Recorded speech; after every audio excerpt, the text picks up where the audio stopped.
are stories that connect us to ourselves and each other. These stories reveal who we are and show us the many vivid, wild colors of our truth. Welcome to Soul Wanderings, where we raise spiritual awareness and foster connections through these shared stories and personal experiences.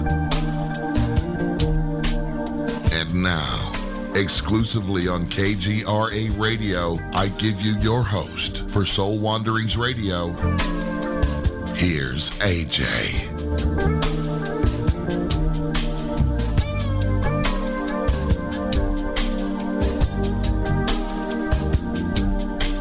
Hello everyone. Welcome to my most favorite night of the week, Soul Wanderings Night. And Soul Wanderings is a show about journey stories. We're hanging out here on the one and only KGRAradio.com, which is heard throughout our universe every Wednesday from 8 to 10 p.m. Eastern. And each week we get to wander with a new guest about their authentic experiences through this human journey. And it is so awesome to have you here with us for our live show tonight. I am AJ Rasmussen, and I am an owner and manager of a heart-centered healing space called Vibes, Mind, Body, Spirit. And it's there where I get to assist others in their personal journeys in healing the mind, body, spirit, and the heart. And I'm also your host of Soul Wanderings. If you guys are listening live with us tonight, make sure you are hanging out in the chat room. It's a cool place to be, especially if you want to ask any questions. And we have great conversation behind the scenes as well with other wanderers. And you can do that by going on over to kgraradio.com/chat, or just click on the chat room on the main KGRA radio page. And also, fun fact, we'll be taking some calls tonight, which we don't do all of the time, but definitely tonight we'll be doing that. So save up those questions and we'll throw out that number here soon. And just to let you guys know, tonight we have a couple of guests in the house, actually. This is going to be cool. We're pretty sure every city has a gathering of people who love to explore their haunted history of their town and surrounded areas, and Ogden is no exception. Ogden actually has been reported to be one of the most haunted towns of the West, with its rich history of the railroad and underground bootlegging, prostitution, all kinds of stuff. This little town of Ogden has a story around every nook and cranny.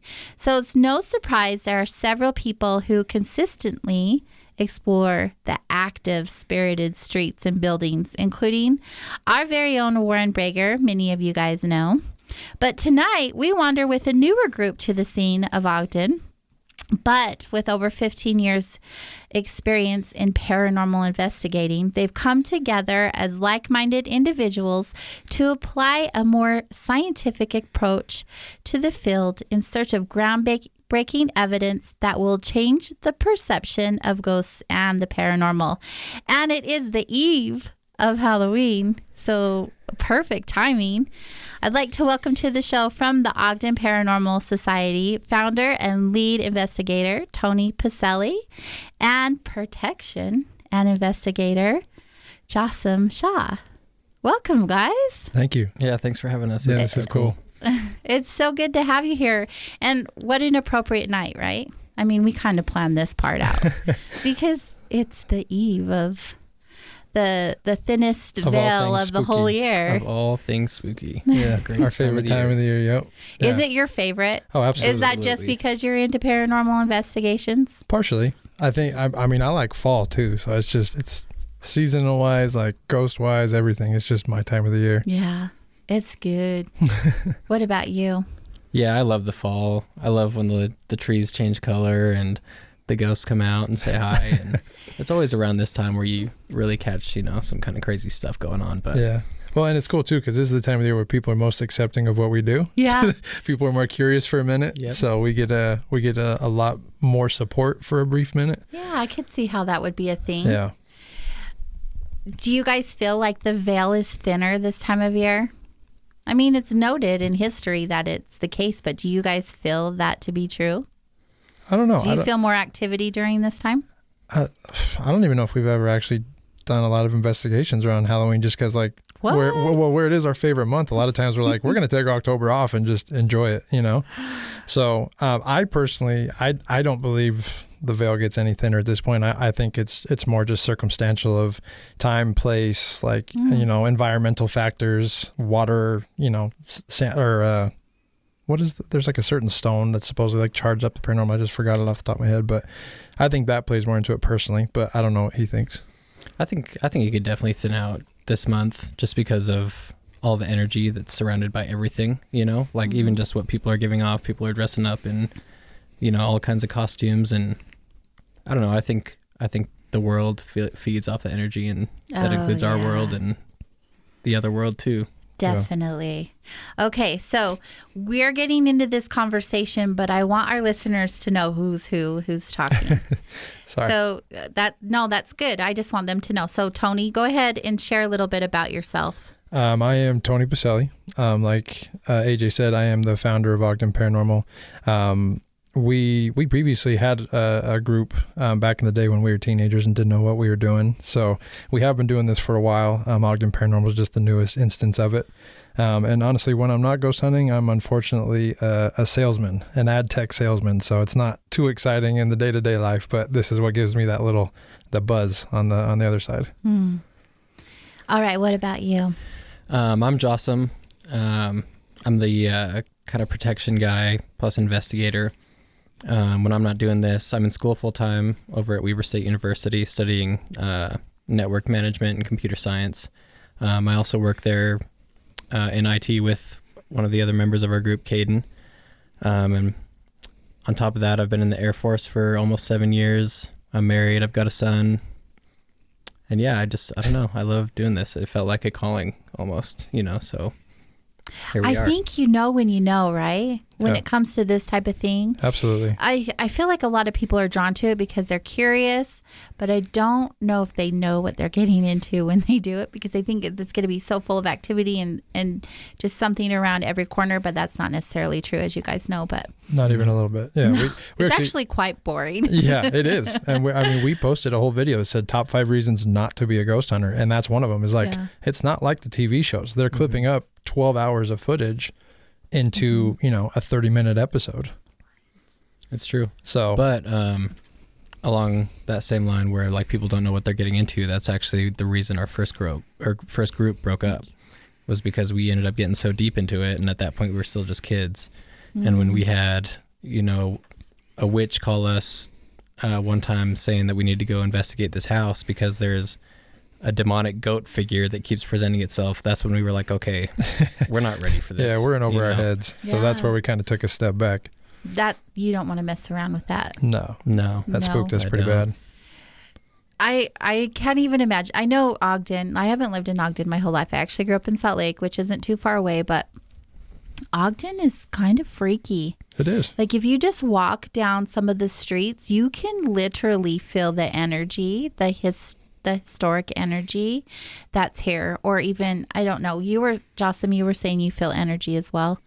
Yeah, Or I you do. like I wouldn't say that, like, I'm definitely not like a medium or anything like that. I can't like see things or talk to things, you know, like whenever I want to. But my family, especially my dad's side of the family, has been involved in the paranormal for generations.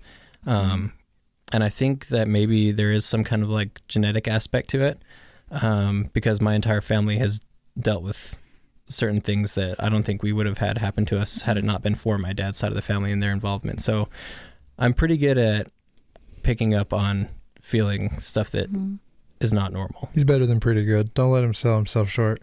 There's been like 4 investigations in a row where we let him walk the building and not, we go with the owner and we say, hey, tell us the hotspots, right? And we're like, Jossam, go away. You go find them and we'll see if it matches up later. And he's like 4 for 4 on our last 4 investigations we've tried it. So like he said, he can't like, oh, I'm talking to this person, or, oh, this is specifically what happened, but he can identify, oh, there's energy in this room. This is somewhere we should focus our efforts tonight. And he hasn't led us astray yet. So. Yet. No pressure. Yeah, it'll come. I'll disappoint you one day. Well, there is something to be said about being able to read the energy, though, and just going to a room and it's either really, rich and thick with that energy, or you just get like this gut feeling or this nauseous feeling, or even opposite, it could be a happy feeling. I've literally have just started crying and I don't know why. Energy is crazy cool how it works. Yeah. I think that's one thing, especially like we were saying, like how ghost hunting isn't for everybody. I think people come into it and, excuse me, they just go like all willy-nilly. They go running in there, screaming and provoking and running from room to room. But it's like you really need to stop and kind of just survey the situation, let your body acclimate to the normal energy, and then try to, feel out the situation. If you need to spend more time in this room, even if you spend the whole night in one area of the building, if that's where the activity is, that's where you should stay. What do you feel about those people who run around and provoke spirit, if you will? They're looking for views. Yeah. They get to go into these buildings and act like big tough guys, and it's really done, nothing positive for the ghost community, because it's shown people, like new people even, who want to get into it, that's the way to do it. And it's not, before every investigation, we always like remind each other that, we're going into somebody's house, this is where they live. And so if someone were to just run up in your house and start cussing at you or acting crazy, you wouldn't take too well to it, and you probably wouldn't want to communicate with them either. I think a lot of ghost hunting is just having respect for what you're trying to communicate with, Yeah. And like you said, right? Like viewing them as people. They were people at one point, and we are in their space. So, and I mean, full transparency, we have provoked in the past. I'm not going to pretend like we're the perfect group. We fell down that rabbit hole watching the TV shows. You assume, oh, nothing's happening. Let's stir the pot, right? It doesn't amount to anything. And if it does, we've found it's more negative than anything. It puts us in a bad situation. It just doesn't make sense. Yeah, that's where I was headed when you do provoke. What are some experiences that you've had by doing so? I mean, the main one that would come to mind would be Asylum 49 from our past group. Yeah. Okay, so let's talk about Asylum 49, because that's a pretty well-known place here in Utah. Yeah. But for our listeners outside of Utah, give a little rundown on what Asylum 49 is, and then your experience that you had there. Okay. So Asylum 49 it's currently a haunted house, like a, October haunted house with all the mannequins and all that fun stuff. But it actually is an old hospital. And I don't know exactly when they shut it down. But I do know that there's people I work with that have told me they actually have gone to that hospital in the past. So it's somewhat recent. Let's build a haunted house in an old hospital. Right. Yeah. Great idea. And on top of that, they were operating a nursing home through half of the building while running this haunted house on the other side and letting ghost hunters come in and investigate while there's literally, old nursing home patients on the other side. And I mean, Ghost Adventures probably put it best. He called it like a ghost factory. Like people on, the nursing home side are passing away in the same building that you already have hauntings and you're already selling the ghosts. They literally just they're building and building and building. So they've stopped the nursing home aspect of it recently, but that was kind of a portion of it for a long time. So it's a great building. I love that building. I love the feeling of that building. I love the memories we've made in that building. Yeah. The owners are really great people too. Really good people. We've been in contact with them for years now. Yeah. There's a lot of crazy energy there. But it goes back to it again. Like we've taken public investigations there, and people are like, "Oh my gosh, this is going to be the craziest night of my life." And then we all end up sitting together in a room for 2 hours and nothing happens. And I'm like, "Sorry, you paid me, but that's what ghost hunting is." Right. So what was your experience there? So I think it was probably our third time going. We went there quite a bit, and we had been told of the entity. What's its name? The Guardian. The Guardian. The Guardian is supposedly a shadow figure that comes out at the witching hour, and it's near the what used to be the lab area. And we were told that in order to get it to respond, we should provoke. Jocelyn and I don't like to provoke. we're kind of the scaredy cats of the group a little bit, but Caden, who was mentioned earlier, doesn't mind it. So we were like, "Hey, go for it. The owner told you to try it, so let's try it." And he had been hearing sounds in this room that was, I think it was locked, right? Or blocked off of some kind. Yeah. But he had been hearing sounds in there, and that's where the Guardian was supposed to be. So he's like, "This is where I'm going to provoke." So And it was at the end of a long hallway. So Caden was probably like, 20, 30 feet in front of us, standing at that doorway. And he's just going, Guardian, where are you? And just slamming on the walls, just as creepy as he possibly could have made it, for sure. And myself, Jossam, and I can't remember who else was in the group at that time, but all three of us were standing shoulder to shoulder at the other end of the hallway, just like white in the face, like, I don't like this. What are we doing? You know? And I remember distinctly Jossam tipped over into me, like just lost his balance. And I was like, are you okay? And he's like, dude, something's wrong. And I'm like, yeah, I feel it too.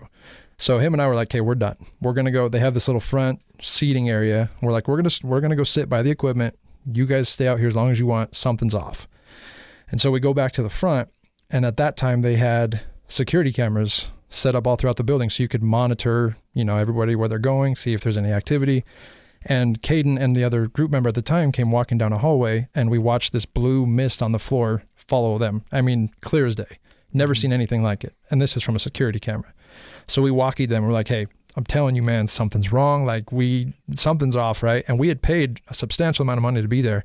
And we ultimately were like, yeah, we're cutting it off. We're leaving. So we ended up leaving like 3 or 4 hours early from our investigation because we're like, you messed up the whole energy of the building and we're not going to sit in it. So that was the only, it was the only time that we've really been run out of a building because stuff was so off. Yeah.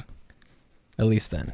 Yeah, that was, yeah. We've had other times where it's been enough to where we've adjusted a schedule and decided not to go back for a second setup. But this one was like, yeah, this is too much right now. Like I don't care if we paid for it or not. Let's get out of here. How do you guys differentiate between your actual fear and maybe an idea that something has happened versus something is actually happening? Like trusting your instinct that it's not in your head. I think it's really easy for you to get caught up in your head. You know what I'm saying? Very easy. Especially when fear is running the show. Yeah, exactly. And a lot of people think that they are experiencing all this kind of stuff when really they're probably just tripping out a little bit. You know what I'm saying? But when you're there in the moment, I mean, it's kind of like that sixth sense when you look down an alley and you're like, I probably shouldn't go down that alley. You know what I'm saying? Like it's built into all of us. You've got your intuition, and what differentiates, you know, fear and really feeling it for me, a lot of it is feeling that static. I get, and it's the same thing when I'm going around the building and I'm trying to find the hot spots and stuff. It almost feels like static electricity, like running through my spine. Like I can feel it. You know what I'm saying? As crazy as that sounds, I promise I'm not crazy. You know? Everyone feels it differently, so I could see how that would be legit. Yeah. So at that point, that's when I'm like, okay, it's more than just my mind. Yeah. Yeah. What about for you, Tony? I mean, I definitely don't feel it like he does, unfortunately, but I my mind does race. Like, for instance, at Asylum, like those long hallways, my brain's like, oh, somebody's going to jump out of that door. Oh, somebody's going to jump out of that one, like the whole time I'm walking. But I know, like, I've done this for, 11, 12 years myself. Nothing's ever jumped out of a door. You know, the one time I did see a ghost, it was very calm. It was very like an incredible experience. It wasn't scary in any way, but the movies make you think you're gonna like you can crap your pants, for lack of a better term. Like this is gonna be the scariest thing you've ever been through, and it never comes to fruition. So it's like he said, you really have to assess, like, is something actually happening here, or is this just like my brain running through all the movies I've ever seen and trying to freak me out? So honestly, I just rely on him a lot too, so to tell me if it's real or not. Yeah, take a deep breath. He's like, hey, dude, I'm feeling something here. And I'm like, no, dude, you're not. Let's keep moving. All right, sounds good. Let's go. That's good. He grounds you out. Yeah. I honestly, like, this is only something we've recently tapped into with him, just because I don't think he fully trusted what he was feeling. And I think, like, I remember distinctly when we went to Weber State with your dad. Do you remember that? I can't remember. What building was that? Do you know?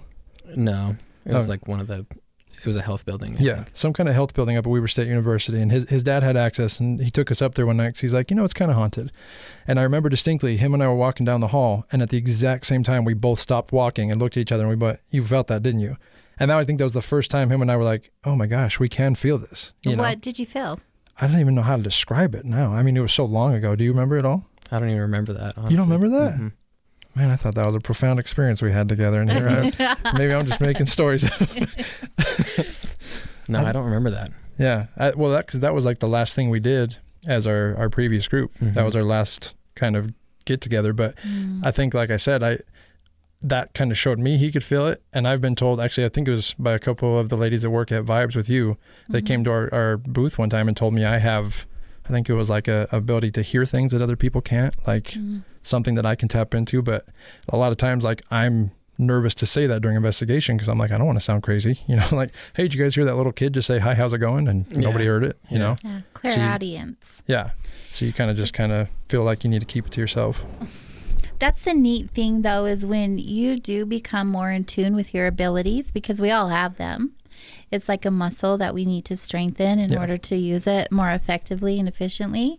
You'll see what a difference it will make in your investigations and your communications with spirit. I believe it. It'll be really neat. I can't wait to see how far you guys go with that, especially where you're just tapping in and learning to trust that what you're feeling is really what you're feeling. It's really cool.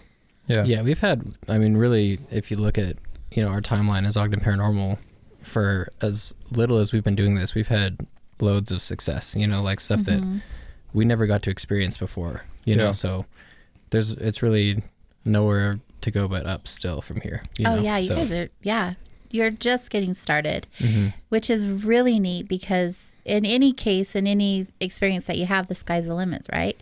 Yeah. You guys can do and be whatever you want to be, which is the cool thing. And where you're passionate about it, I just can't wait to see what happens. We're excited. It's going to be cool. Probably too passionate, but we're excited. Maybe a little bit. My wife has issues with it sometimes. What's up, Jazz? Like, what you bringing home? Exactly. No. Exactly. Nope. Have you guys ever brought anything home with you? Have you? Not recently. Not since I really started focusing on the protection part of it. But I actually did bring something home from Asylum 49 that night. That we most recently? Oh, that night, yeah. When we were our last group. We didn't get home till, I don't even know, 7 a.m. It was an all-night thing. And I remember just getting in bed and I could hear someone walking from side to side of my bed. And it freaked me out so bad that I just ran upstairs and slept on the couch in front of my family because I was like, I don't know, how old are we? 19, If that, I don't even think we were 19. I don't know. That's the only time that I've actually thought that I brought something home. But I think that there is stuff that follows me everywhere I go too. And I think that that's come with being in the family. Cause I've experienced stuff from Utah to Canada to when I was stationed in Japan, all over. Yeah. Well, spirit is active everywhere. Yeah. Yeah, so I think that doesn't surprise me at all. I think we're silly to think they're confined to where we're supposed to go find them. You know, like you can travel in this life. What makes you feel stuck to a room in the next? So I don't know. Well, we're gonna skip this commercial just so you guys know we're still talking. Race is giving us that go ahead. So now that you guys have learned better not to provoke spirit in bringing them out, how do you present yourself to them to let them know you're there to communicate? What does that look like now? Well, I mean, he opens every investigation with it's not only a protection prayer to like make sure, excuse me, protect us through this investigation, but he also makes sure to introduce us to whatever spirits may be present, let them know we're here to just chat. We come in a very calm and patient manner. We're not here to, bother you in any way. And if we are, please let us know. Just trying to let them know, like, we are a guest in your space and we get that, and if you don't want to talk, that's okay. And that's the thing too, is like some of the most haunted places like Asylum 49, we've had nights where we came back with maybe 1 or 2 EVPs, and then we have others where we come back with 30, and it's just like it's up to them realistically. We can't force it, so I think the patience that you have to have and knowing that it might take more than one trip. The patience is key when it comes to this, because it's not on your time, it's on theirs, really. 100%. The only bad part about having patience in this career field, if you will, is that to go back, you probably have to pay again. Patience costs a lot of money. So that's, But if the location is worth it, then it's worth it. Yeah. what about the protection? You are in charge of protection, and like Tony was saying, you open up the space with a protection prayer, if you will. What do you do? What does that look like? Yeah, so I just bring the entire group together. We'll find whatever area we want to go into. Usually it's a pretty big area where we can hit the whole building. And I'll run a prayer. My belief is that I do believe in God. I think there's a God. And, you call on him and he will protect you, if you need it. So I will run a prayer on the group. On top of that, I'll do, it's my job is basically prevention. I'm not so much the red team where I'm out and attacking. I'm the blue team where I'm sitting back and making sure that our defense is sound. So I've handed out to the group, crystals and incense, and so far that's all I've needed, thankfully. But if it ever, gets to the point where I need more, that's when I think I'll really be tested, But like we were talking about earlier, the biggest thing is just going in with respect, because they just want to be treated the same way you would have treated them when they were in their human form. Right. Show them respect and they'll show you respect is what it comes down to. I mean, you're going to get your negative energies, they're out there for sure. Of course. But that's where, the prayer, I think, comes into play, and the crystals that I carry on me and the crystals that I've handed out. We need to talk about where you're getting those crystals and tools. just saying. Yeah. I could definitely use some more. And he definitely I wants might to know up-level. where you can find them. Yeah, for sure.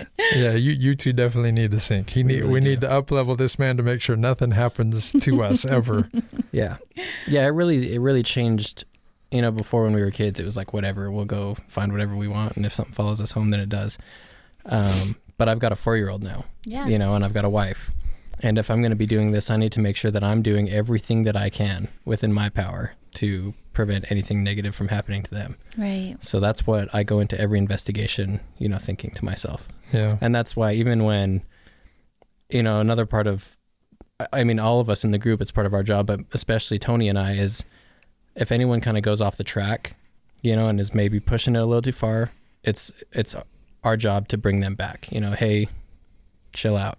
You know what I'm saying? Right. Because you can get like that. I mean, you can only spend so much time and so many minutes in a building that's been run down, and you're by yourself and you're sitting there talking to the air before you're like, okay, this is starting to piss me off. Yeah. You get a little frustrated, a little crazy. Got to let go of those expectations. Yeah. Absolutely. Yeah. What were you going to say, Tony? Well, I was just, along the whole, following people home, like he said, back when we were teenagers, we didn't pay any attention to that. And I lived with my parents, and I didn't even think about it at the time. I don't think ghost hunting is as dangerous as some people make it out to be, but I do think there is an aspect of it that can really affect your life. And I had experiences for sure at my house. And it was to the level that when I started dating my current fiance, when my parents still lived there, she was like, I can't go in that house. There's something about the house. We later found out she's sensitive to it. But at that point, she was like, I don't know what it is. Every time I step foot in there, it's immediate, just crippling anxiety. And I feel like I'm being watched. And I had experienced that later on down the line too. The whole energy of my parents' house changed over time. I don't know if my parents ever experienced it, but I also wonder if it's the whole, we're teenagers, and the whole thought of kids and teenagers are more sensitive. And as you get older, you start to lose it. And I haven't really felt much in my house now from when we've been doing it, but I know for instance, Kenzie, who is in the group, who's my fiance, she's actually had a door open right in front of her in our house. And I remember we have a little chat app that we all use, and she was in a mad panic and I was stuck at work. And at that moment I was like, I didn't realize what kind of position I'm putting her in here. And for, a lot of investigations before that, I was going to Joss, I'm like, hey, maybe we should cut back on the stones. Maybe it's quieting things down. Maybe we're making it hard for them to talk to us. And then it was at that day I was like, maybe that was me being a little selfish. I need to think this is bigger than just us and our teenage years trying to be the next ghost adventures.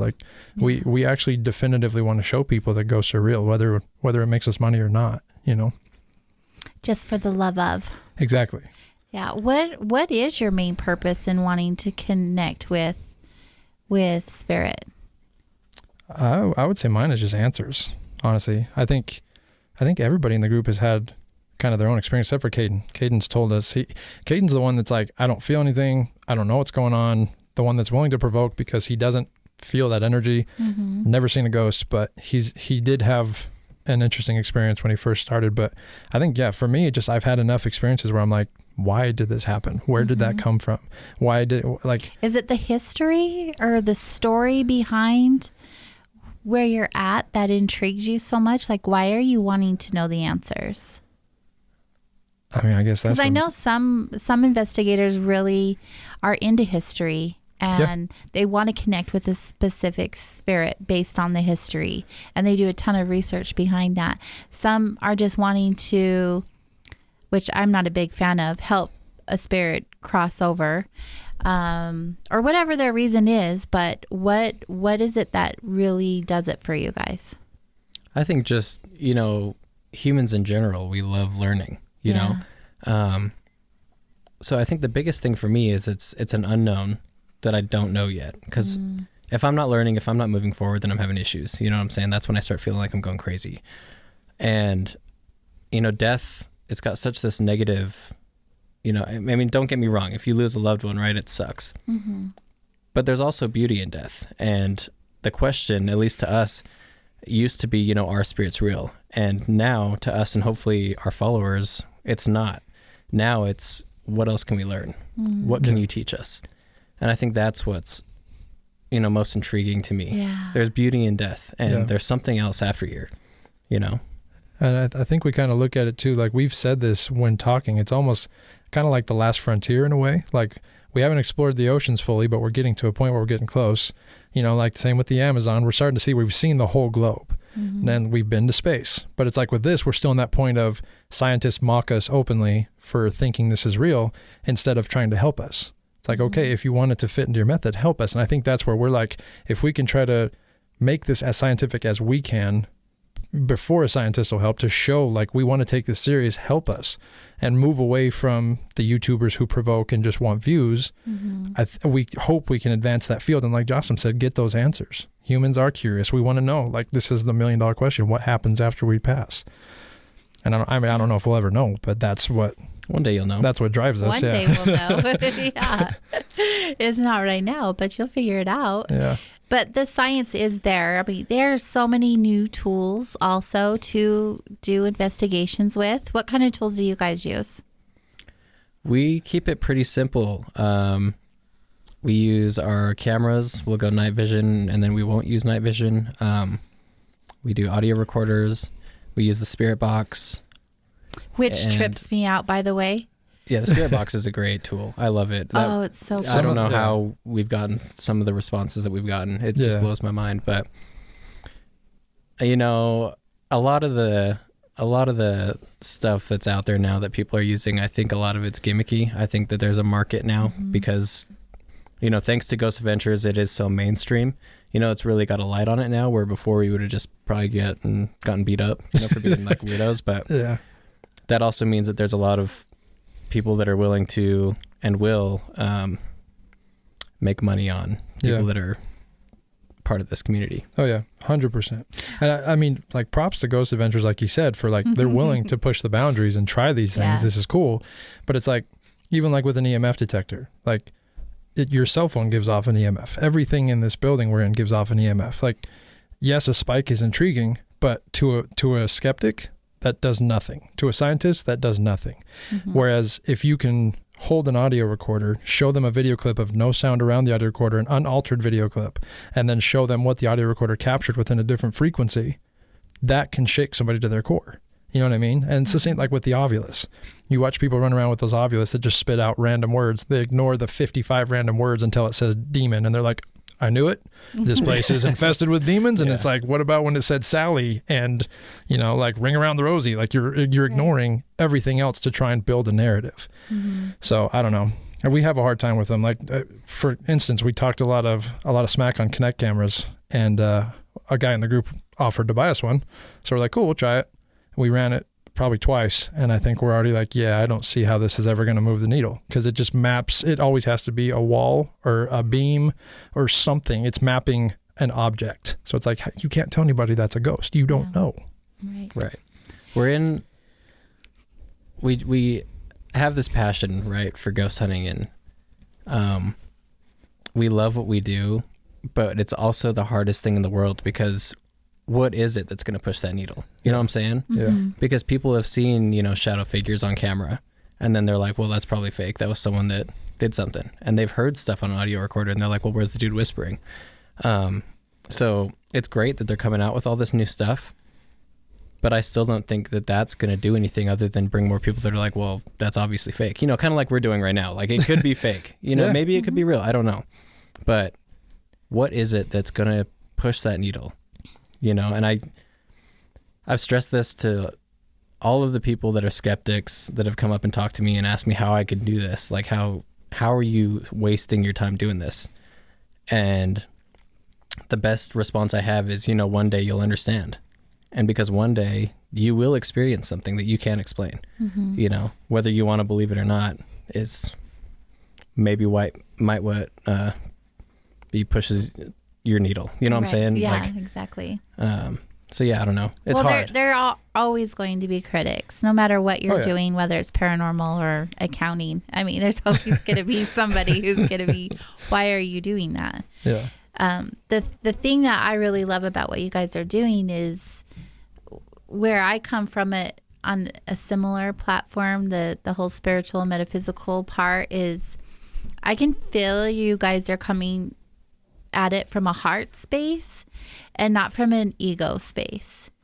And where I've been around a lot of investigators, it's a lot of ego. Yeah. There's a lot of ego going on, and you guys, you can feel you genuinely are interested in learning about spirit as if they were a physical being right here in the room with you. Right. Which is really cool. Do you guys do research and like find out the history of the places that you're investigating before you actually go in? Like, do you go in with a specific spirit you want to connect with, or even just know what the life was like there before you? I think more of the research we try to do is more so just what was this building previously, like what I mean, did it hold any specific historical value? Like, for instance, the Scowcroft Mansion here in Ogden, we found out was a mortuary for a period of time. And so, I mean, does that lend to it being haunted? Possibly. Makes for a really good storyline, Yeah. So, but I think when you dig too deep into who lived here, specific names, like, we have no idea who's going through there. Like we said, spirits may travel. These may be random people that are passing through Ogden, or random spirits. And we're going in there with a very specific, like, Mrs. Scowcroft, are you here? And we could waste a whole night there rather than going in and saying, tell me who you are. Let's start with your name, and then we'll build the conversation around that. And then I think researching after the fact, if you do get a name or you do get a specific phrase, and then you go research and you find something that can tie back to that, I think is more valuable than trying to push the narrative. Yeah, I like that. I really do. It's important to know what you're getting into, for sure. So Des, who isn't here today, but he does a lot of the research for the group. I mean, we all try to, but he's definitely the one that does the most, and he'll find, deaths that did occur and what the building was and whatever, right? But the second you get so deep into it and you're like, hey, this is our plan, we want to talk to this person, like, we want to talk to Joe tonight, and your mind is so set on talking to Joe that you might miss whatever else is trying to communicate with you. Mm-hmm. You know what I'm saying? So it's important to let them speak to you. I concur. I think that's awesome. I don't even watch the shows on TV, I'll be honest. They're hard. I have, it's frustrating, Yeah. just because, we've all had these experiences of our own, and watching them, you're like, oh, you're just shaking your head like, what the heck? Yeah. Because they are very phony. In fact, I stopped watching them years ago, and someone recently said, you need to watch Demon House. I don't know if you guys have. I've seen it. Yeah. And I really tried. I gave it my best effort, but I was like, I can't do this. Yeah. I really love Ogden for its history. We have so much history in this little town. What has been one of your guys's, maybe it's the same, maybe it's different, but your most memorable experience you've had here that's included the history and possibly some proof from spirit or anything like that? I think for me, the one that was pretty cool was it's the Diamond Room building. They just moved. I can't remember. It's the building right next to Ground On for 25th Street. Right next to Grounds for Coffee on 25th Street. Yeah. And while we're in there doing some spirit box. I can't remember her name now. This is going to drive me crazy, but she was considered the queen of 25th Street. It was a very prominent African American blues bar on 25th Street. That was the African American side of the street. It's since been torn down, but it was right next to this building. And this woman that ran the bar, she was like very well respected in Ogden, very well respected, in that building. And we got her name to come through the spirit box without really knowing who she was. And that's, again, we went and researched later, because I would have never found her if I researched the building, which I thought was kind of interesting. And then later that night, on the very top floor, one of our static cameras actually captured a voice that sounded like an African-American woman saying, "Y'all can't stay here no more." Yeah. And so, like, being able to get her voice, and I just got goosebumps saying it, but hearing, So did I. yeah, her voice come through on the spirit box, then the same, like, sounding like an African-American woman saying that, finding out that's that side of the street and that her building was right next door.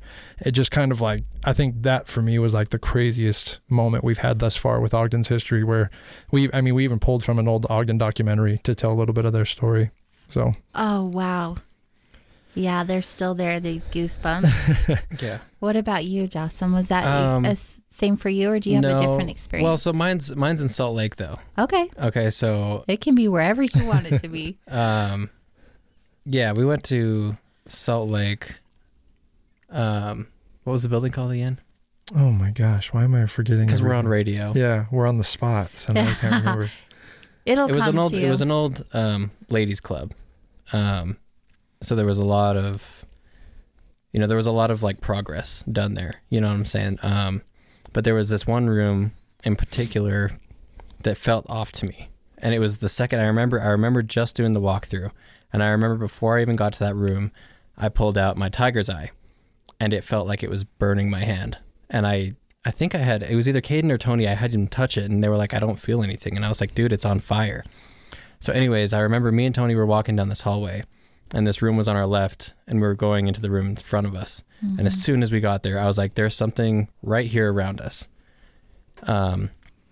Eventually we got into this room, and I like burst into tears, and I ran out. It's never happened to me before. I thought that I was like going insane. But I felt nothing but sadness. And, the more, not so much research, but, legend from the owner and stuff, we heard that there was the possibility of kids that were kept in that room where not so nice things might have been happening to them. And as soon as I actually left the building, it's in our episode, the owner of the building goes on to tell a story about how there were some ladies that got down in the basement when they shouldn't have been there. Mm-hmm. So the owner went down there and was like, "Hey, what are you doing down here?" And they were like, "Did you know," along the lines of like, "Did you know somebody died over here, like in this room?" And it was the same room where I left. So that was, even though I don't have any ground evidence, I couldn't tell you who died or what happened in that room. I believe to my core that there was something serious that happened there, enough to get me out of that building and not go back, enough to make me literally break down in tears in front of, 4 other dudes and a couple of people that I've never met before. Like I'm not like that. You know what I'm saying? He's very even keeled. Like he said, he's military. That night, that was weird for me. I was the one that walked him out of the building, and he was just like, he kept apologizing, and I'm like, "Why are you sorry? It's okay." Like, I've never seen him distraught like that. And then, like he said, our cameras luckily were rolling when the owner started telling us, yeah, some other ladies straight up went to that exact same room, same spot, and told us somebody died right here. So it's just kind of cool to tie those two experiences together for him. That is crazy. By the way, her name was Annabelle Weekly. I just remembered it. Annabelle Weekly. She was the queen of 25th Street. I'm going to have to look that up because I haven't heard of her. Yeah. Porters and Waiters Club was the club that she ran. And what is our famous jazz musician's name? I can't remember his name. I am the worst. I shouldn't be on live radio. I'm just going to keep giving cliffhangers, and then 4 minutes later. Right when you said that, I drew a blank too, but I can picture the painted mural on the wall of his face. So yeah, I can see his face. I just cannot put his name there. But he was really close with Annabelle Weekly. Oh, okay. And he played at the Porters and Waiters Club. So it's a very substantial piece of Ogden's history. Isn't that the way that it goes? You get a mic in front of you or a camera in front of you, and you're like, you go blank. I don't even know what I'm saying. I do it all of the time. People are used to me doing that here, so I think you're in good company. No it's worries. Just knowing it's live. I'm on the spot. I have to have my information ready. I know. It's all good. I didn't know that there on 25th Street that there was one side for the blacks and what was the other side for? I'm assuming. Well, I guess it could have been the Chinese. I honestly I didn't know either. That's what I mean. Like, there's just so much history, right? Yeah, and that's the thing is that Porters and Waiters Club had been torn down. I would have never known that had Annabelle Weekly not come through and told us her name, and that forced us to go look it up and learn something new about the city I've lived in my whole life. Mm-hmm. Tell us a little bit about 25th Street, because like I said, not everyone lives here in Utah. A lot of most of the listeners are outside of here. What is 25th Street in your guys' words? What's it like? What's the history like? You want me to take it? You got it. So, I mean, 25th Street, basically... McQueen? Was that it? McQueen? Joe McQueen, yes. Joe McQueen. Yes, okay, yes. Sorry. Go ahead No, with the you're history. good. I'm glad you got it. That was the jazz. It came to us. I'm glad you got it. But 25th Street, basically, it unintentionally became the crossing point of the entire United States. When the railroads came together, this is originally, like, this was the point you had to stop at to get anywhere in the country. And I think overnight, Ogden became a hit, and straight off of that, the Union Station where the trains came is 25th Street. And so there was a famous saying that, you know, if you had a layover from train to train, if you wandered down 25th Street, a lot of times you wouldn't make it back to your next train, whether that means you were murdered or drugged or whatever it may be. Like, the street became very notorious because everybody was passing through. They called it Little Chicago back in the day. And the famous story goes that Al Capone said Ogden was too dangerous for him at the time. Yeah. So, and I mean, even fast forwarding from there, when the railroad slowly died and cars began to take over the landscape, 25th Street became a barren landscape, and it was well known for drug addicts, drunks, prostitution. So, I mean, even after its so-called glory days, it had a really, really, really rough history up until like the late 70s, early 80s is when people started they realized that the gem that we had in these cool old buildings and started trying to save it. But I mean, there's a 60, 70 year stretch where that street was just constant death and prostitution and drugs and a lot of gnarly energy. Right. I mean, Salt Lake's just 40 minutes south, and they still don't like to come up to Ogden. They still believe that Ogden is ick. Yeah. I mean, I grew up in Salt Lake, so everyone's like, you never go to Ogden. Don't ever go to Ogden. Oh, that place drives is me nuts. And that's I the know, problem, though, is that it's no one ends up crazy. coming to Ogden just off those stories. If they came to 25th Street, they'd be they like, would wow, this love place it. is awesome. It's incredible. Yeah, Ogden is pretty rad. There's so much going on now, and you know, they've revamped a lot of things, but you still, like I said earlier, you can still feel that rich, delicious history. It's like you just touch a brick on one of the walls anywhere, and you're gonna feel it. It's so cool. Yeah. I really like it. Yeah, the energy's thick. We are wandering tonight with Tony and Jocelyn from the Ogden Paranormal Society, and we're going to have a few quick words from our sponsor. So you guys hang tight, and we are going to be back here in just a few moments.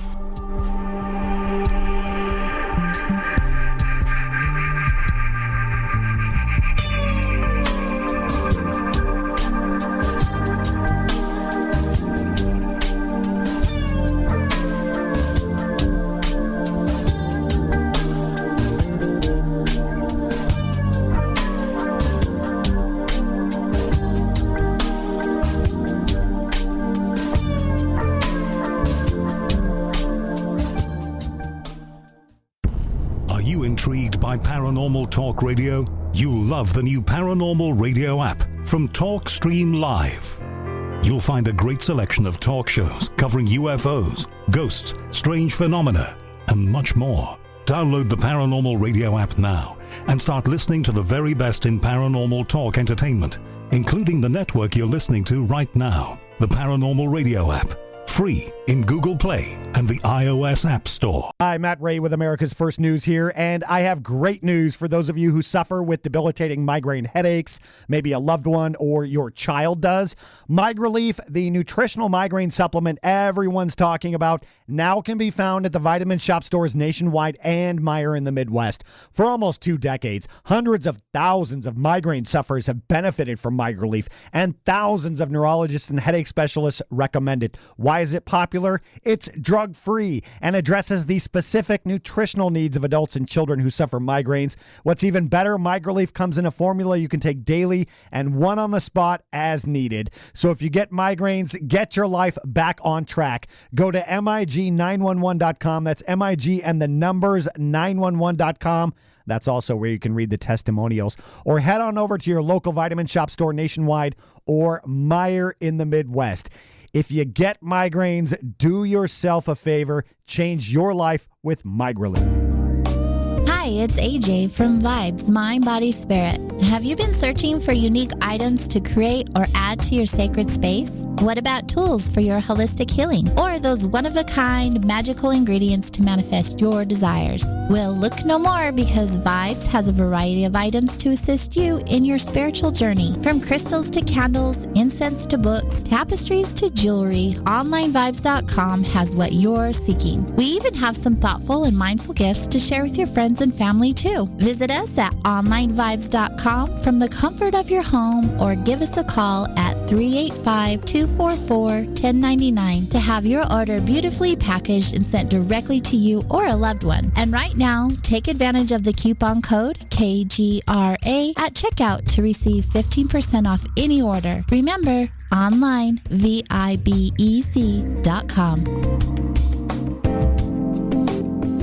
So, you love talk radio? Then you'll love TalkStreamLive.com. TalkStream Live is always on, 24/7, with the best streaming talk shows. Find your favorite talkers and discover some new ones. It's free, readily available online or on mobile with any smartphone or tablet. Finding your favorite talk shows all in one place has gotten a whole lot easier. Just go to TalkStreamLive.com. Be sure to download the free apps from Google Play or the iTunes App Store.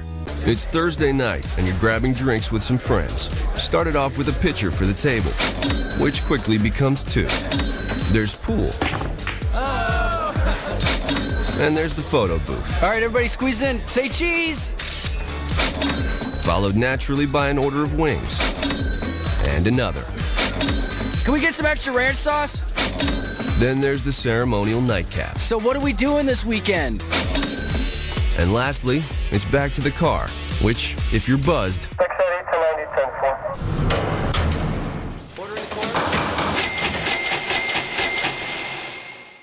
could be the most expensive night of your life. Getting pulled over for buzzed driving could cost you around $10,000 in fines, legal fees, and increased insurance rates. Nothing kills a buzz like getting pulled over for buzzed driving, because buzzed driving is drunk driving. Brought to you by the National Highway Traffic Safety Administration and the Ad Council. Every 2 seconds, someone needs blood. Whether it's a natural disaster or one single child suffering from illness, the American Red Cross stands ready to supply blood when it's most needed. But blood is a perishable product. Therefore, it must continuously be replenished. You can safely donate blood every 56 days. The need is constant and patients are waiting. Call your American Red Cross at 1-800-GIVE-LIFE to schedule your life-saving appointment. Please give blood today. Patients are depending on you. Mainstream media's most wanted. KGRARadio.com.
Welcome back. You are listening to Soul Wanderings on KGRA Radio, digital broadcasting, Salt Lake City, Utah, Hudson Valley, New York. You can find Soul Wanderings here as well as many other platforms that you would like to choose from, like iHeartRadio, Spreaker, Spotify, iTunes, and more. Just look around for your favorite listening app, and I'm pretty sure you're going to find us. And also make sure you guys check us out on the official KGRA Radio on YouTube. That's where all the latest show archives are being placed. Plus, we have some new goodies on the way. So make sure you guys hit the subscribe button so you can be in the know. And thanks for hanging out with us tonight. It's Hallows Eve. All Hallows Eve. It's pretty cool. It's very And we're talking all things paranormal with the Ogden Paranormal Society. We've got Tony and Jocelyn with us tonight. Thanks for being here, fellas. Thanks for having us. Yeah, this is so fun. This is a blast. It's a good time, huh? It is. I told you would like it. We love talking ghosts. Probably too much. Well, you guys have other people in your tribe, in your group. Yes. Let's give them a shout out. Who are they and what do they do? We got Desmond Perkins, who he's like the OG ghost hunter. Him and I were out there like age 14 in blizzards and cemeteries trying to start this out. Oh, wow. So yeah, him and I have been at this for probably way too long, but he is a Layton City cop, and he's our main researcher, like Jocelyn mentioned earlier. And yeah, I mean, the kid's about as passionate as you can get. I think he's kind of like the glue of the group, just because he loves this so much. There's a lot of times we have to rein him back in because he's trying to go all rogue and try all these different things, but that's a good thing. That's good. Yeah, he just cares. So. And then who else do you then have? We've got Caden Allen. He's our IT. He does all the work that no one else knows how to do. He's great at what he does. He's always the one that's backing up all of our files. If we didn't have him, then we probably would have lost almost every investigation we've been on. We would have lost everything. Yeah, we have lost everything before he fixed you're right. it. Yay for guys who know how to do IT. Yeah. Woo-hoo. But he's a great investigator. Great guy to have around. He's the kind of guy when he walks into a room, everything kind of gets lighter, and he'll just make the entire room laugh. He keeps it lighthearted for sure. That's what we need for sure. So. He's good. And then we also have Eric Camp, who he's a newer one to the group. So he actually joined us. Like we mentioned, we take people to Asylum 49 sometimes, and he knows Jocelyn really well. So he came with us as a skeptic. He recently left the LDS church, had a couple weird run-ins. So he had some questions. We brought him with us, and it was so profound for him that he asked to join the group. And then we took him with us to Goldfield, Nevada, and had another profound experience. And I think from then on, he was pretty well hooked. Right now we don't really have a specific role for him, I don't think, because like shortly after he joined us when we had our kind of kicked our hiatus, so he was still, we jokingly called him the temp for a long time just because he was so near to the group. No joke about that. Eric, if you're listening, you're still a temp. That's awesome. Yeah. So and then Kenzie was in the group. She has chosen to leave the group recently to pursue other things, which that's totally fine. Honestly, she was never as passionate about this as we are. She just wanted to help us, and she did that. She built the foundation for us to kind of have Instagram and YouTube and this platform, and I think she realized, well, my work here is done. You guys are good. Like, let me go do my thing. So awesome. Sounds like you have quite the fam. We do. It definitely is a family. We've all been And you friends all since bring high a little school, something to it, which is different from the other, which is awesome. Yeah. Yeah, it's great. We just feed off of each other. Yeah. All night. That's the big thing too, is like a lot of people reach out and like, hey, can I join the group? Can this be like a community I was just about thing? to ask, how does this work? He got to ask to join the group, but is that a thing? Do you guys have open? No, that was a special case. Yeah, that's a one-off. And I think a big part of his role is he came in as a skeptic, ex-LDS, a very religious person. And so we were like, cool, let's throw you into this and see what happens and how you interact with it. So it was kind of like almost not necessarily scientific, but research for us in a way. And I mean, he's held himself well, so we've have no issues taking him with us. But I mean, for the most part, the group is who the group was back when we first started this, before we got spooked out of it a little bit. There are a few people that have come and gone, but I mean, mainly we are friends. But like you said, it kind of just worked out where Caden went off to school, learned IT. Like I fell in love with making videos, and the paranormal side, I dug into it deeper and learned a lot more to it. Like Jocelyn, after what had happened to us and with his family's background, decided I'm going to look more into protection and doing those things. Desmond fell into being a cop. Now he's, research for a cop is like 90% of their job. It's just weird how we took this break. Everybody went and found their life role and how it applied back to it when we all came back together. It was kind of just ironic, but another one of those things where it feels like it's meant to happen. Do you guys want to talk about the break at all? Because I'm sure you have some fans who are wondering what's going on. I mean, I think we have to talk about it at some point. Well, this is a great time. Yeah. So about the break. I mean, there's a lot of aspects to it for sure. I think ghost hunting in general, at the rate we were going, it was every 2 weeks. Like, it's easy to get burnt out really quick, especially when you're trying to also review and you're 6 investigations behind while trying to make a YouTube episode every week or every 2 weeks or whatever it may be. Mm-hmm. And so I think we all just hit a point where we're like, we're not doing anything else but ghost hunting and investigating. And I mean, to be completely transparent and blunt, it doesn't make us money. So like, as much as we love this hobby, it's becoming work with no pay. Mm-hmm. And so that was a big reason why we also decided to step back. But we also had a pretty profound experience in California. We can't dig into it too much. So you investigate outside of Ogden and Salt Lake. You actually go out of state as well? Yes. Okay. We try to. When we can. It is expensive. So you went to California? Yes, we went to California. The main reason was the Queen Mary, but we also did the Star of India while we were out there. The Star of India was incredible. We had an amazing night on the Star of India. Really excited to put that episode together.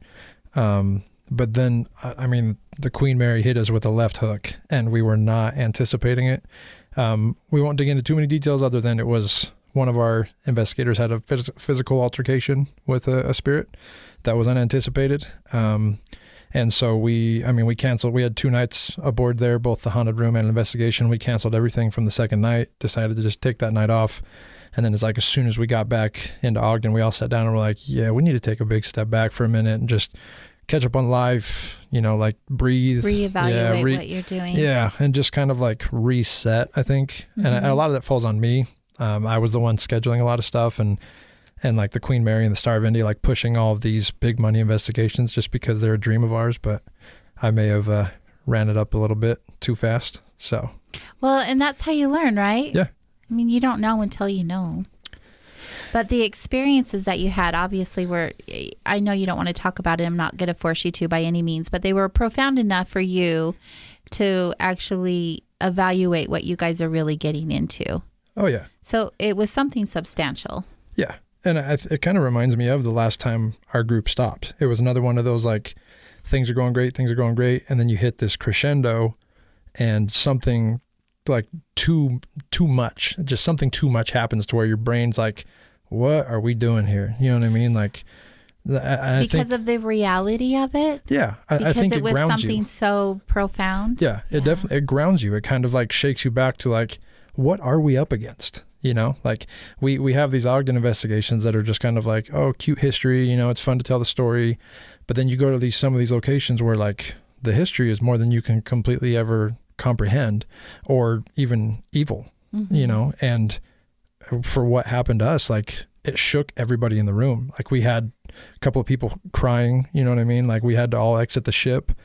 And I think there was only 2 of them that really didn't feel a thing, but just everybody at that moment was like, something's about to happen. And then it did happen. And when it did, it just like, I think everybody at the same moment was like, yeah, we need to take a big step back. It's going back to that ego state of mind that I was talking to about earlier. A lot of people would have pushed through that for the content that they were getting, right? And you guys really took inventory on what was going on and were able to step back. That's profound in moments like that, especially those ones that are so big and life altering. Yeah. I would feel comfortable even saying that. Yeah. Without knowing what happened, I can feel that it was significant enough to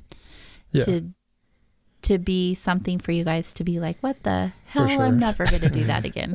It was big, but it kind of worked out I mean, it was at a time where all of us were getting burnt out, but everyone was kind of keeping quiet. And Yeah, so I was wondering, because you guys were like really big on social, like really active on social, Yeah. and then you were in California, and then nothing. You guys were done. Fell off the map. You did. And people are like, wow, what happened? Yeah. Yeah.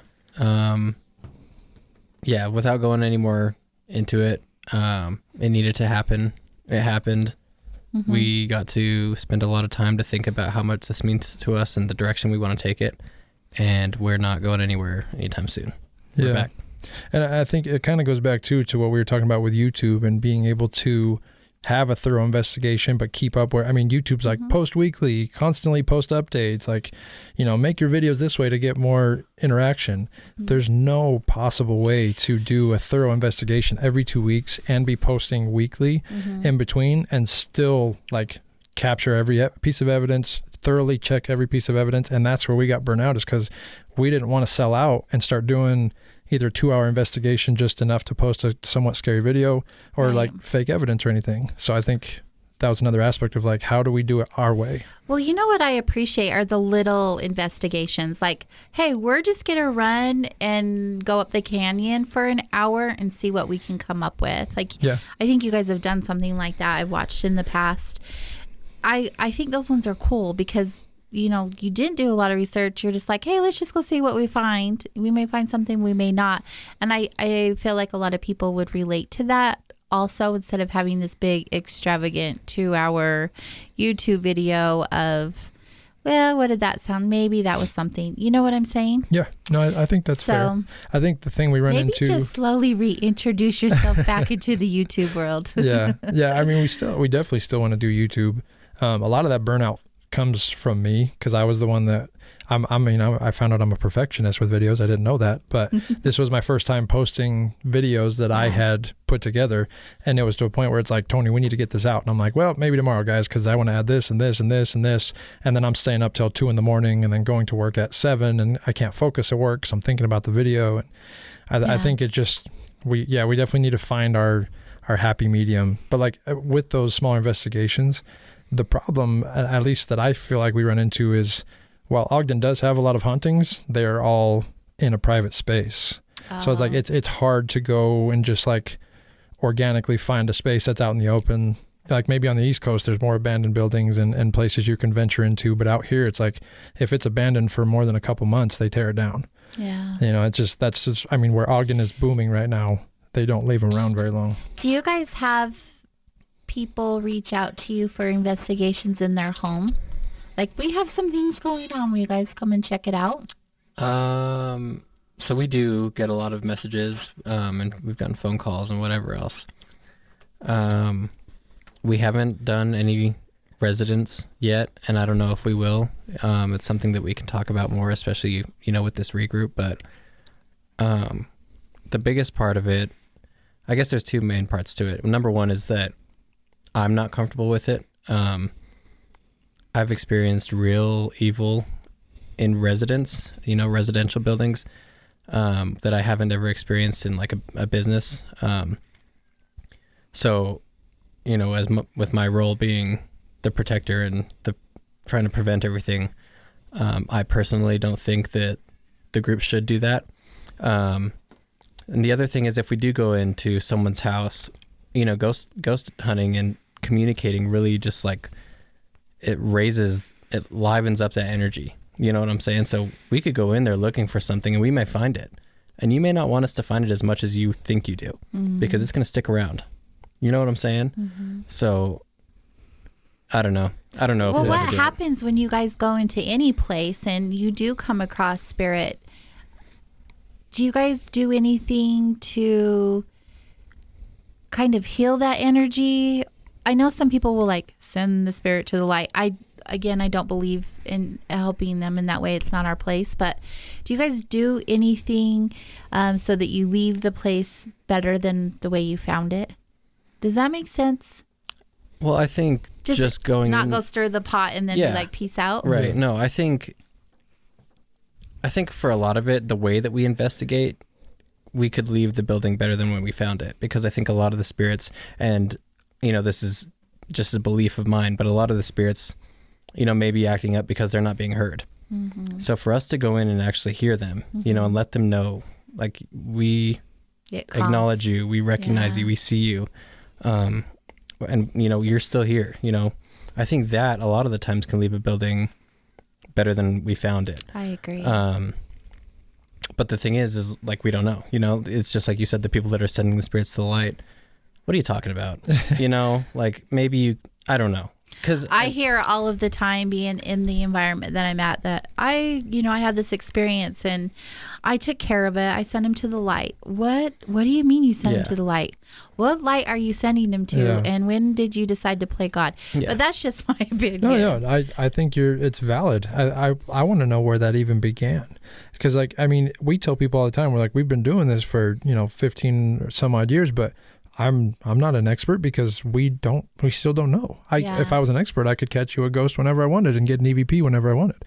But I think, we all strive to learn more, but like, there's no way for any of us to know whether it's a psychic or whatever it may be. Like, we're going off of the little bit of information we can get from spirits. So it's like, if we pretend to be experts, we're limiting ourselves and being a little bit ignorant, honestly. Mm-hmm.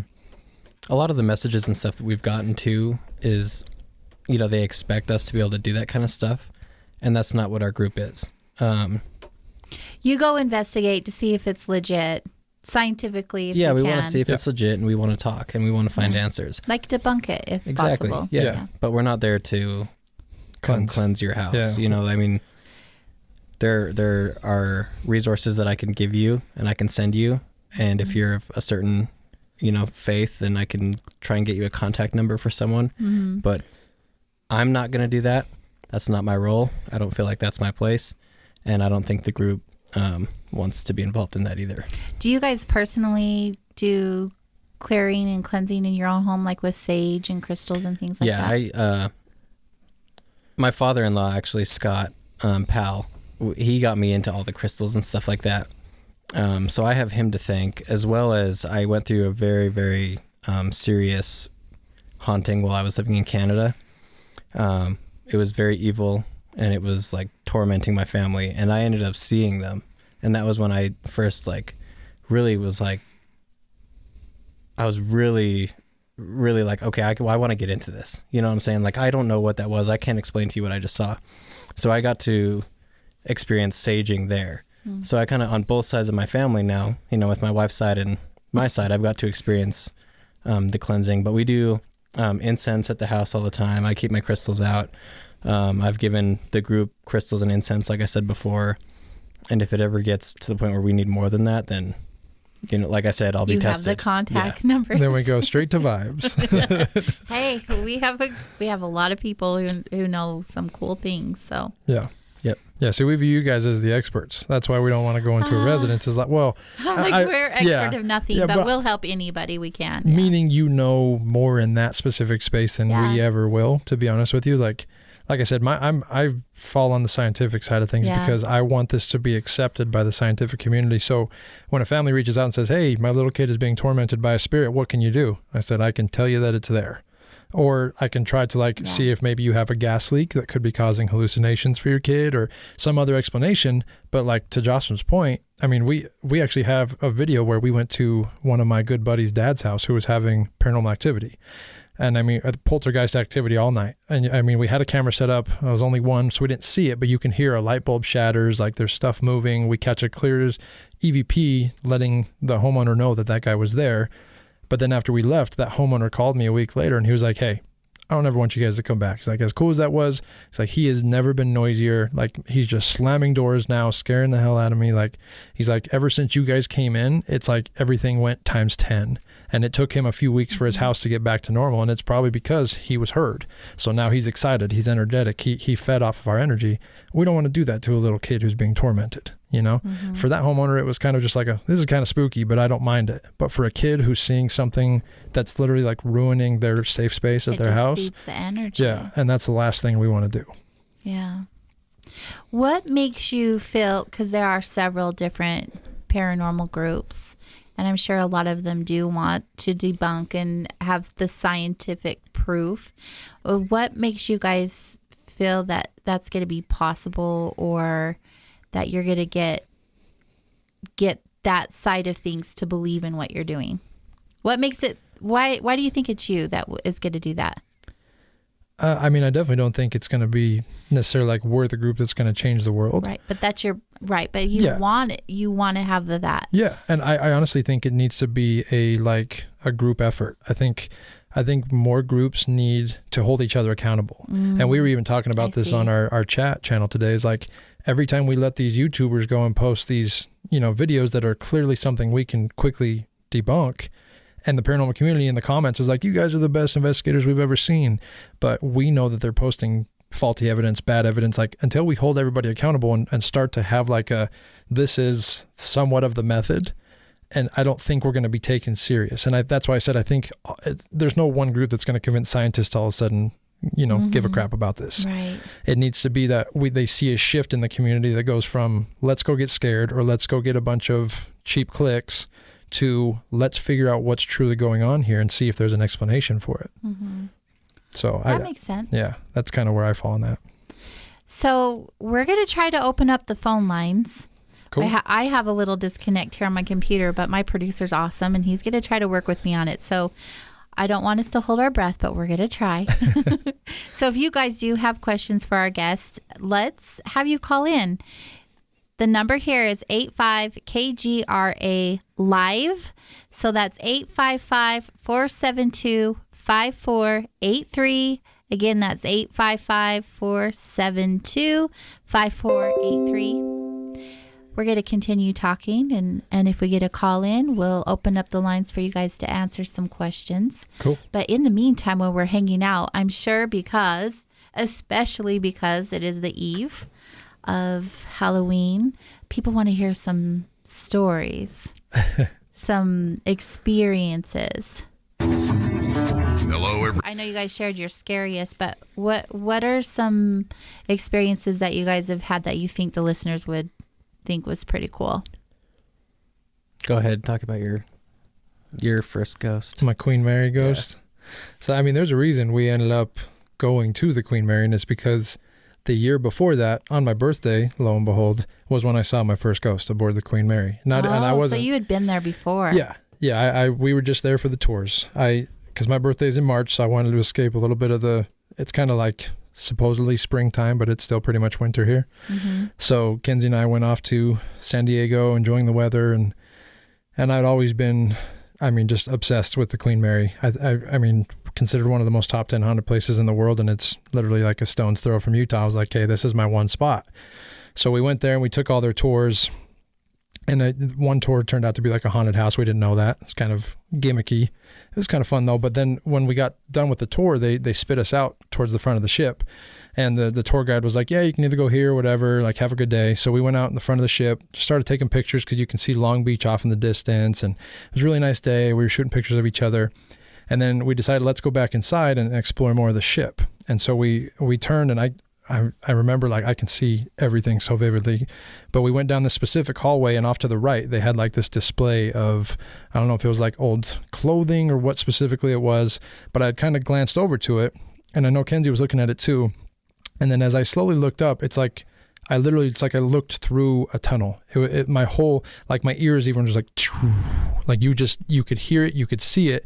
And as I looked up, I saw what I believe to be a 1940s soldier walk straight past the doorway and straight through a wall. Oh, wow. And he had, tan pants, tan dress shirt, short sleeve, black slicked hair with the hat on top, shiny black shoes. And so you saw all of that detail. And I get goosebumps every time I tell it. And Kenzie can attest to this. I looked at her and I said, please tell me you just saw him. And she's like, I have no idea what you're talking about. And I went running through the door, and where he had just walked, the wall goes out a little bit and then angles. So he for sure would have had to go through the wall. And then I proceeded to run around the Queen Mary like a crazy person because it's right by the middle stairwell. And I'm like, did you see this guy? Did you see this guy? Just to random people. And everybody's like, no idea what you're talking about, bud. And I'm like, well, I just saw a ghost 5 feet from you. So, and I literally was just shaking because, like I said, it wasn't scary in any way. Yeah. It's like my body was like, it just like, I just fell into it. I just knew that what I was looking at was okay. And then as soon as I snapped out, my adrenaline was like, wait. That wasn't that normal. Like, be excited. That's crazy. But it wasn't this jump out and scare you or slam a door in your face or anything like that. It's just like I accidentally peered into history for a minute. I don't know if it was a portal or what it may be, but yeah, that was in the 15 years of doing this was only like 3 years ago, the first time I've ever seen anything. So That was your first time. First time. And you kept chasing all this time. I mean, we've had enough to I've seen doors close in front of us. Okay. Some of the audio we've captured is enough to make you be like, there's something going on. Yeah. But yeah, I'd never had like his experience he was talking about growing up with the evil entities and stuff. I'd never had anything like that. And then, like I said, I wasn't even chasing after it. I just wandering through a haunted ship and it showed up for me. It was kind of crazy. That's on my birthday awesome. too. So yeah. Happy birthday. Yeah. Thought that was kind of cool. It is a different experience when you actually see an apparition right in front of you. Yeah. There are no words. There's no way to explain what you're seeing. No, it changes everything. And for me, for the experiences that I've had, nothing's been scary. It's actually been kind of, I don't even want to go as far as saying peaceful. Yeah. But it has felt comfortable that way. It's very calm. I'm not scared. Yeah. I'm in awe. Yeah. It's a breathtaking experience. But I've also had experiences that are a little bit darker. Yeah. That's where you're headed, right? Yeah, my experience is a little different. Yeah. Not so beautiful. Let's hear about your experience. Yeah, well, I was growing up, we lived in Calgary, Alberta, Canada, and we fell on some hard times and ended up moving into like a house that we could afford, And one thing I remember is whoever we bought the house from, there was like this shrine in the basement, and I never thought anything of it, right? Like it was whatever. So anyways, as the years went on, or months, whatever, it would have been months. One night I got up to go to the bathroom, and the way this house was set up was there was like the living room, the kitchen, and then this hallway with the bedrooms. It was like a super small house, so you could see all of that. Mm-hmm. So I remember I was going to go back to bed, and as I opened the door of my bathroom to leave, I could see people out in my living room. And mind you, this is probably 3 a.m. All of the lights are off except for maybe like the stove light that you usually keep on as your night light, in case you need like a snack. So, and I remember I was like just in my boxers, so I was like embarrassed. I was like, oh, like I don't want anyone to see me in my boxers, right? So I shut the door, and I remember at that second, like I just felt like not right. So I tried to scream for both my parents, and as loud as I was trying to yell, only a whisper would come out. And I was filled with goosebumps. And finally, after like 15 minutes, I was sitting in there. I was like, okay, I have to just go. So I leave the bathroom and I walk out to the kitchen. And in our living room, there's this couch, right? So like straight in front of me where the living room was, there was this couch. And I saw this black figure laying on my couch. And then I saw another black figure like leaning over, almost looking like it was whispering to it. And I walked into the kitchen to like try and be like, okay, who is this? And as I got there, the one that was leaning down looked up at me and stood up, almost like it was challenging me. And I remember it was huge. It was probably 7 feet, and it was pitch black. I mean, it was solid black. Like it was, like I said, it was dark in my house, and it was like blacker than black. That's the only way I can explain it, because I could see it. So anyways, I ran back to my room and just forgot about it. Went to bed, and the next day, my parents called me into their room. Forget about it. I'll be like, what the? Yeah, I know. I don't know. It's a very Johnson thing to do. Yeah, my body went into like freak out mode, I guess, because it was like, it hey, happens. well, I've heard people So anyways, do the that. next day, my parents called me into their room, and they're like, what were you doing last night? Because they were awake the whole time. And I was like, I don't know.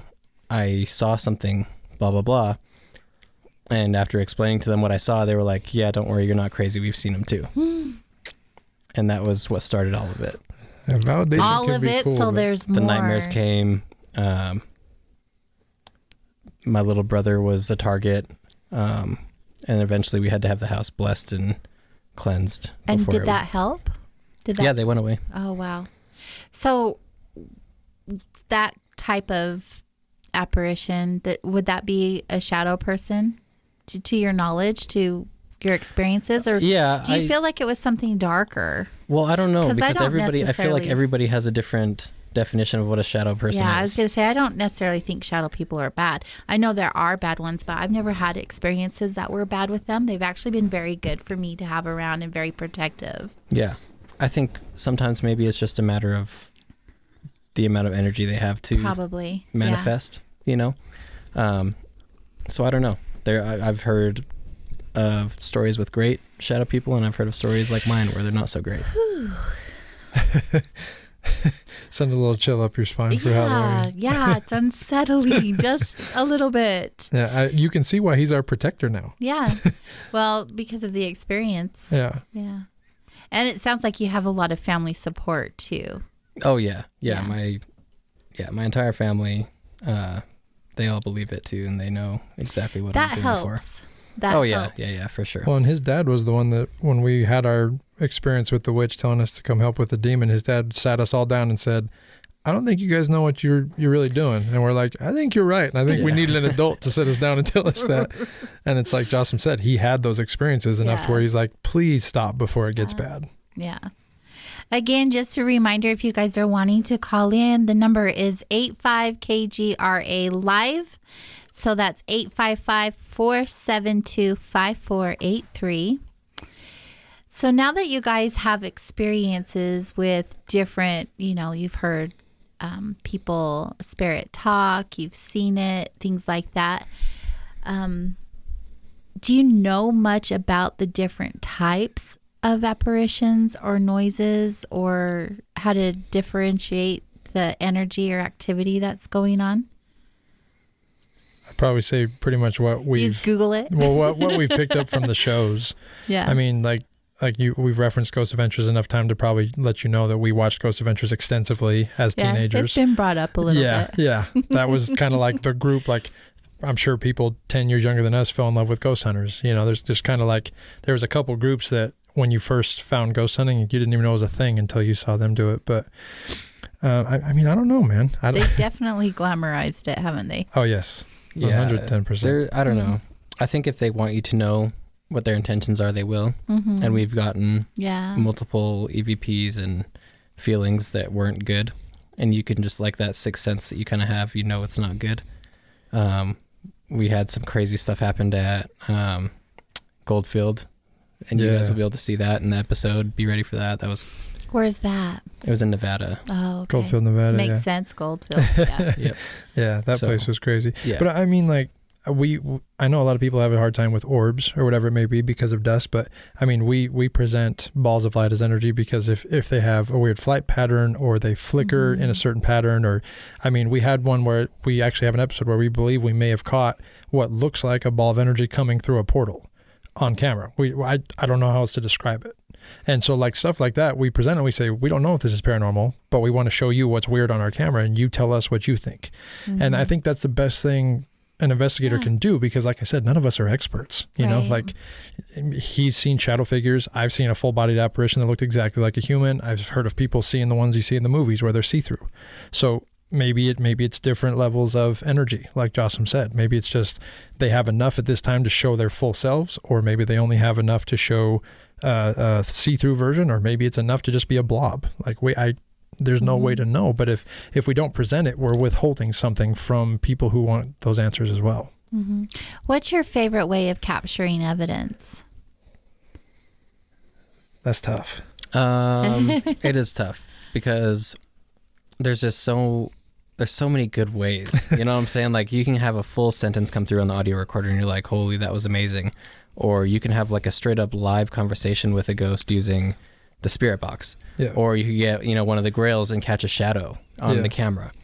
But I think that's why we use those three pieces of equipment as our main ones, just because they're the most profound. Yeah. And, like the amount of experience we have using them and just capturing nothing and then going and finally press and play on that recorder and hearing a full sentence come through and answer your question out of thin air. That's when you're like, the okay. validation. Yeah. Yeah. I think I'm an audio person.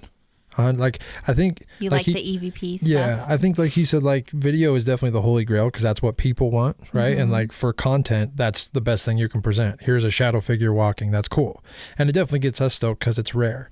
But like some of the audio clips we've caught where it's an intelligent response, or they come through louder than like what we're saying and how we sound on the audio recorder, that stuff is where it's like it kind of shakes me to my core. Yeah. Like when we went to Making Sense, he told us about a little boy spirit that follows him around. And he would even, to the point of like the owner of the building, be like, please stop touching my hand, William. like talking to this little kid, and we're like, oh my gosh, what did we get ourselves into? You know, we thought maybe he's just making this stuff up. And lo and behold, that night we have a little boy come through clear as day, and then it says like, hi. And then he says, hi, that was pretty cool. And a little kid humming, like clear as day.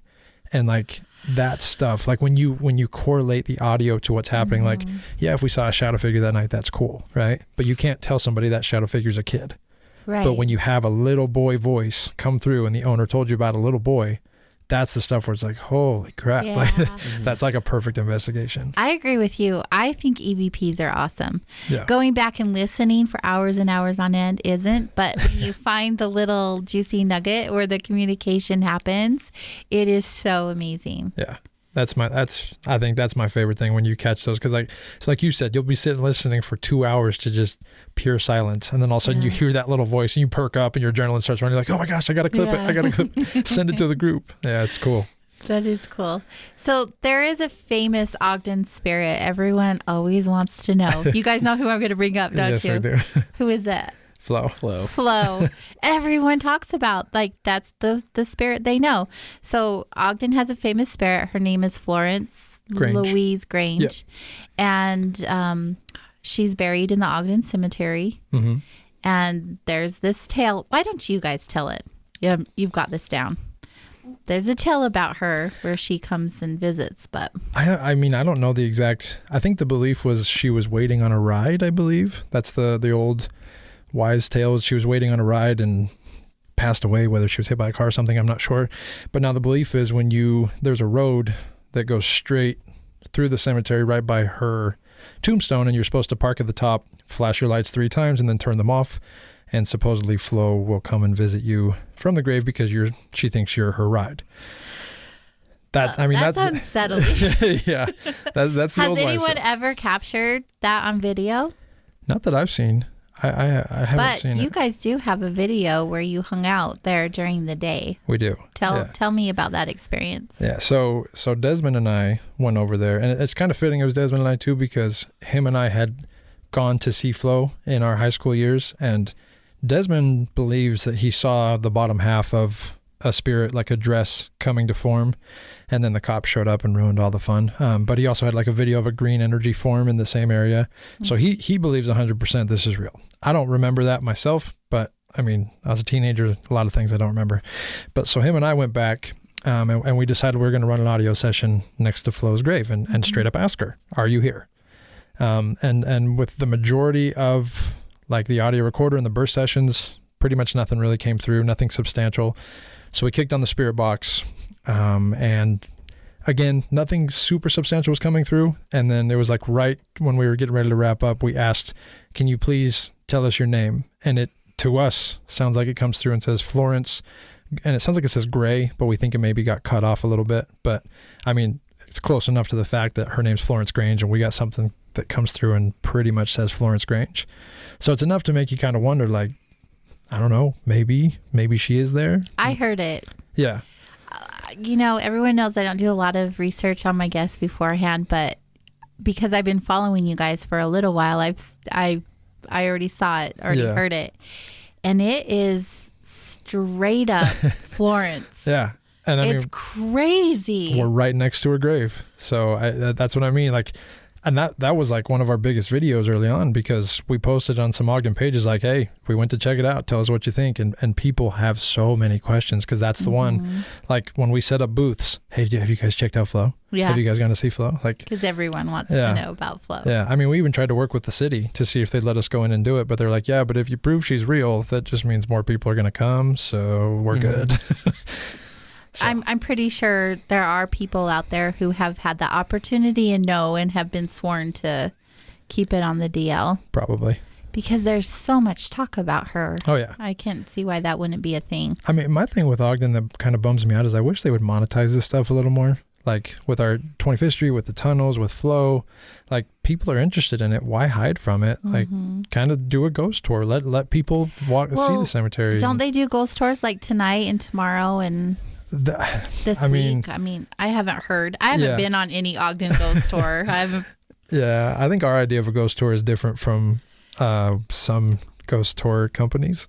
I mean, they'll tell you stories, but we want people to like Have be an able experience. to, and like try our equipment out, see what it is like to, live a day in a paranormal investigator's life and actually go and sit in the basements of 25th Street where all these supposed awful things happened and see if you feel any energy, not just stand out in front and be told how crazy it is inside and then go, but you can't go in, on to the next one, like. I've been on ghost tours like that in other states, and you're like, yawn. I mean, it's neat to hear the history, but it's you still, do. You want something tangible. Yeah, and I like, for instance, in Portland, the Shanghai tunnels in Portland. I don't know if you're familiar with those, but Portland actually recently had a historian go in and dig them up, like researched everything about them, and now they do walking tours through them for like $30 a person. And it's a terrible piece of history, but it happened. Like, don't hide from it. Let people come and experience it. And if they want to pay you money for it, I think it'd be really cool if we could just hike around in the basements on 25th Street. Yeah, basement tours. I think people would eat it up. Oh, for sure. Yeah. So. We're always curious about, what's gone on down there. Yeah. And there's a lot of things that have gone on that have been kept on the DL, so it'd be neat to go fill that out. For sure. I mean, we were hoping to set some stuff up for October, but then the hiatus hit. We had a lot of people like, oh, I'll spend a lot of money to come in there with you guys and check it out, but we just didn't get anything set up. So hopefully next year. I hope so. Don't take October off next year. It's such a great time to do stuff like this. It is. I mean, historically it is anyway. Yeah. But you guys could have your time in February. Who cares? Just the fun is just doing it and having those experiences. Yeah. It's really cool. Yeah. What about Union Station? Have you guys hung out there? Probably like 15 times. Yeah. It's a pretty popular place to go investigate. Yeah. We've had nights there that were dead silent. And then we've had nights there where it's like we couldn't stop catching evidence. Like what? What's something that... one of the things that I remember doing there, this was back when we were the old group, like 8 years ago or whatever. But we actually, there's like the poker room. And so we set up tables and we set up poker, like we were playing poker. So it was me and one other guy, and then we had 2 empty chairs and we dealt cards there. And we were going through and we were just playing Texas Hold'em. And I remember we just had an audio recorder going, and I would be like, oh, this is what I got. What do you got? And clear as day, one of the times it comes through and it just says 789. And I wish I would have heard it when I was there so that I could have checked. Yeah. Because that would have been crazy. But of course I didn't hear it until we got home and reviewed everything. But, so next time you do that, look at the cards after every time, just in case. And this is also where we shout out Caden, because back when I managed all of our evidence, I lost that piece. So it's good to have Caden around. We love you, Caden. To save those for the future. Yeah, there's something about those guys who can handle the technology. I'm definitely not one of them. I'm an old soul, apparently. I've lost a lot of things that I wish I had to in that regards. Yeah, we're pretty bummed, but it was kind of like a fresh start in a way. Like, it sucks, but you don't want to lean on all of your past evidence to try and prove what you're doing now. Like, it needs to be recent and relevant. So what does it look like going forward for the Ogden Paranormal Society? I think we're going to get back into it. We've got a bunch of investigations that are really just waiting for a phone call. We've got a bunch of investigations that are backlogged that we're going to make episodes for. We've got a bunch of different ideas for merch. We've got a bunch of different ideas for tours, everything. It's probably, we're not going to hit it as hard as we have been, but that's because we found that we need to have that balance between, like our your ghost life and, actually living life. The other thing to expect is not to expect what you see on TV. That's not what we're here for. You know what I'm saying? So that's why we might take a little bit longer than a lot of these other YouTube channels to put out a video, and it's because we're doing it the right way. If we go into a location and we've got 5 cameras set up and we're there for 6 hours, that's 30 hours of evidence that we've got to go through, and that's before audio and that's before pictures. But what you can always expect from us is authenticity and thorough examination of every piece of evidence that we think we have. Do you guys do that together as a group? We'll do most of the actual evidence review at home, and then we'll all sync up and present what we think we've found.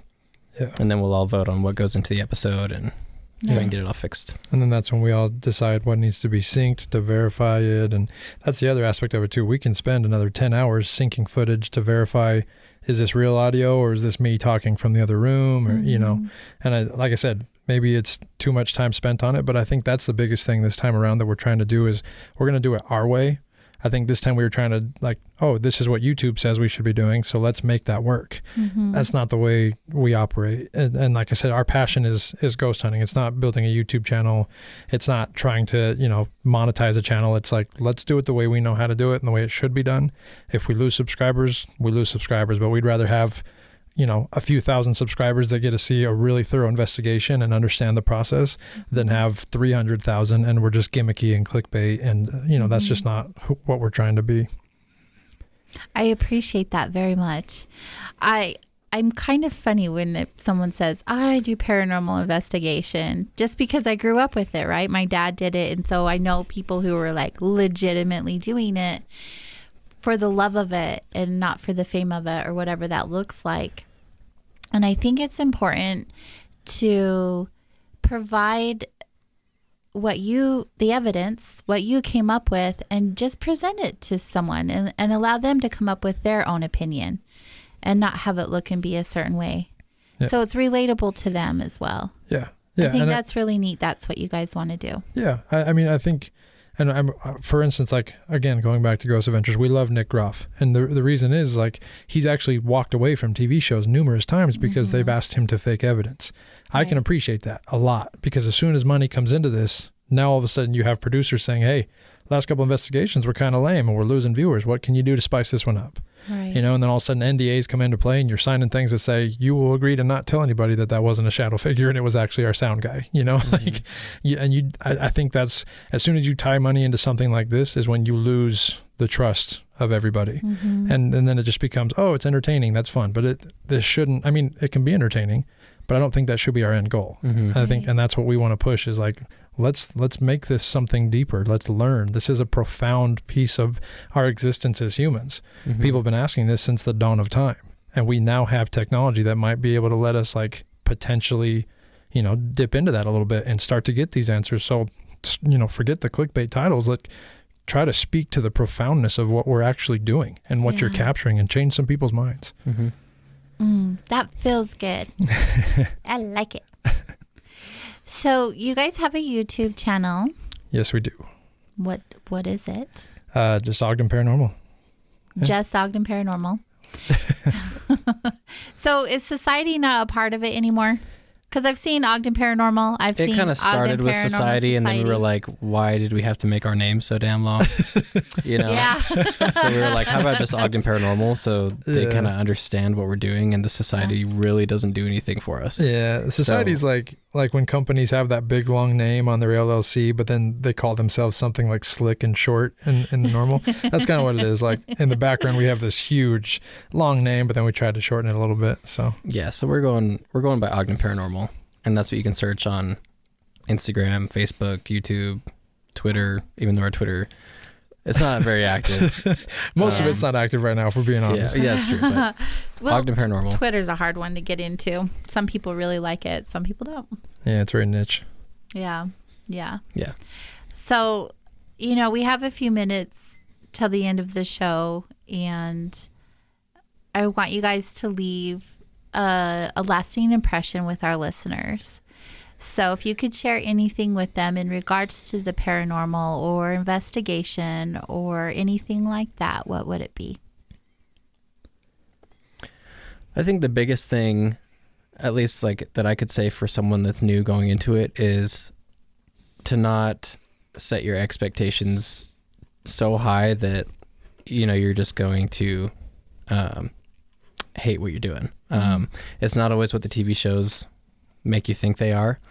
You could spend, and we have spent, numerous hours in haunted basements that were supposedly haunted in the dark, talking to the air like we were crazy, and getting home and reviewing the evidence and literally hearing nothing back. And finding out we were crazy. We were crazy that night. You know what I'm saying? So, but don't stop either. You know, if you are really passionate about this, keep going, because maybe it just wasn't your night. You know, maybe it wasn't, something didn't align and they didn't want to communicate that night, whatever. So don't be let down. but also don't set your expectations to like TV level, because that's not what ghost hunting is, and it's not what it's about. And yeah, just try and be. It's good to go into every investigation almost as skeptical as you can be, so that every time you hear something, you're like, well, wait a second, what could that have been? Anytime you think you hear something or see something, go through and spend a half an hour trying to debunk that. What could that have been? Yeah. And I think that's one thing that our viewers really appreciate about us, is that we give you everything that happened, and we can show you that we were trying to figure that out. And if we can't, we're still not going to say, guess what?